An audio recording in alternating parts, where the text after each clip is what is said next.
Welcome back to the Basic Ass Cooking channel.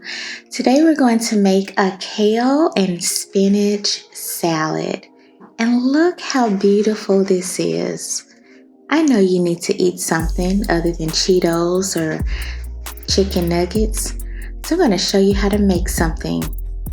Today you're going to need some spinach, half of a cucumber, some kale.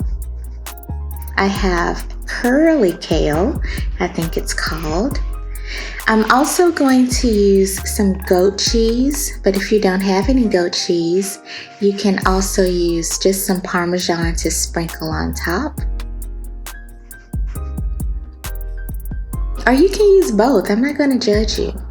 You'll need some wee tomatoes, is what I'm going to call them. These are the little angel sweet tomatoes. And you will also need the protein of your choice. Today I'm going to use spinach. I'm also going to throw some blueberries and some quinoa to kind of beef it up a little bit. You'll need some bread if you want to add some croutons to your salad. And you'll need some butter, the dressing of your choice. I'm going to try this sweet beet dressing that I got from the Whole Foods. It ended up tasting really good. It was sweet and sour. I really liked it. And of course, as usual, you'll need some seasonings and some EVOO, some extra virgin olive oil. So starting with your quinoa, you're going to rinse it thoroughly and just cook it according to the package directions in some salted water. So the rest of the salad comes together pretty quickly, so that takes the longest. We're going to start that first. Next, to make the croutons. So I am going to use the Gordon Ramsay style of making the croutons, and you'll see in a minute what that means. So take out your bread. I'm going to use 2 slices of bread, and I'm going to season it after I cube it up with onion powder, garlic powder, some avocado oil, which you actually don't need. I'm going to fry it in butter, but if you don't have butter, use the avocado oil, and some salt and pepper, and some rosemary. Don't know what was going on with my camera today with the focusing. You'll also need a frustratingly small bowl. I don't know why I use such small bowls. I have no idea why I do it to myself. So I'm going to cut the crust off of the bread because I feel fancy today. Feel free to leave the crust on. It doesn't really make a taste difference at all. And I'm going to cut the bread up into little cubes.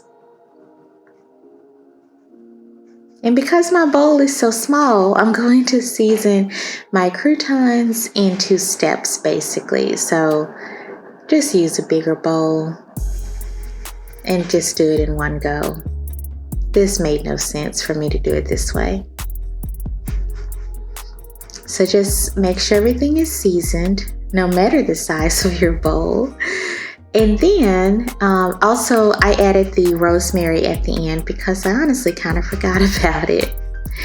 So as I said before, I am going to use this style of making croutons that I saw no one other than the very fancy Mr. Gordon Ramsay do it this way.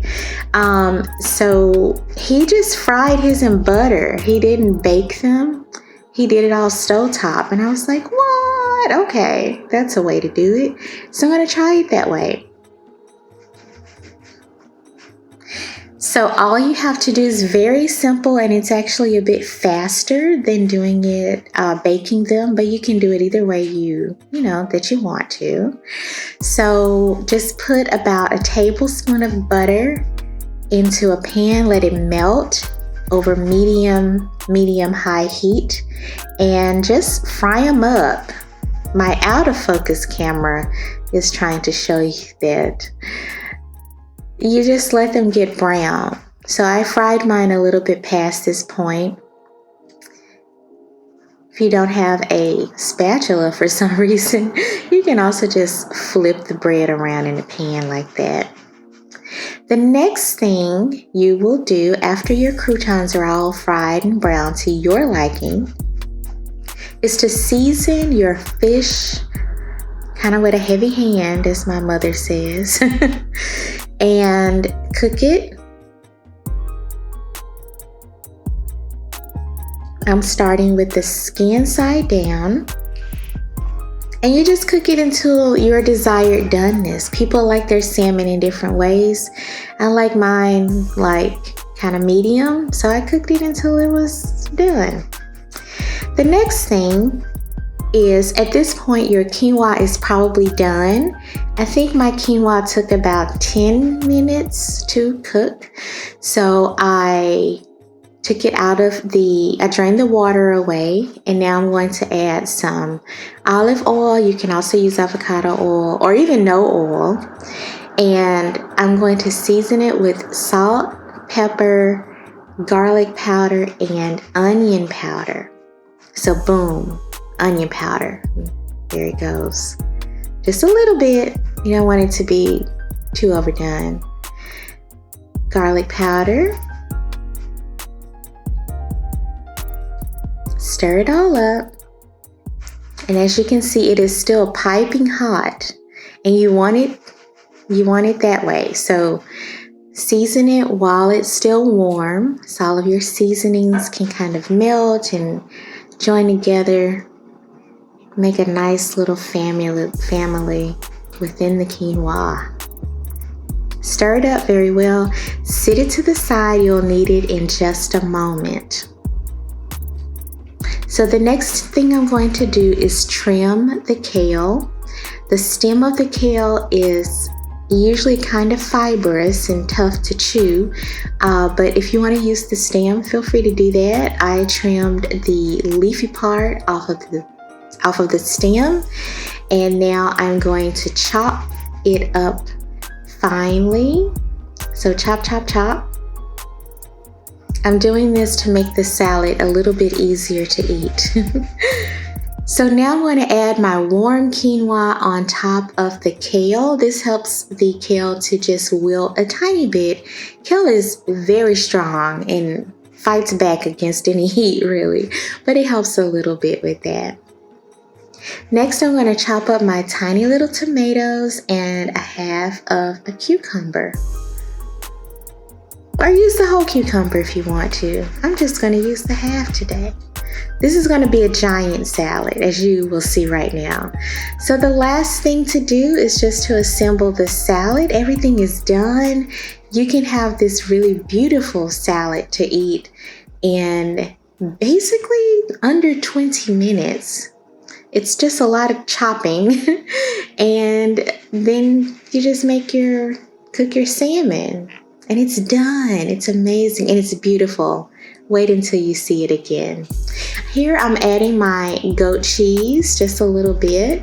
And I am arranging mine in kind of like a Christmas wreath pattern to make it seem a little bit festive, even though it's January. And I'm going to add the croutons at the end. And then wait for it. Drum roll, drum roll. Bah, bah, bah. Look! Gorgeous, gorgeous. Dress it however you like and enjoy. Thank you for watching the Basic As Cooking channel. Check out the blog, like, subscribe. Bye.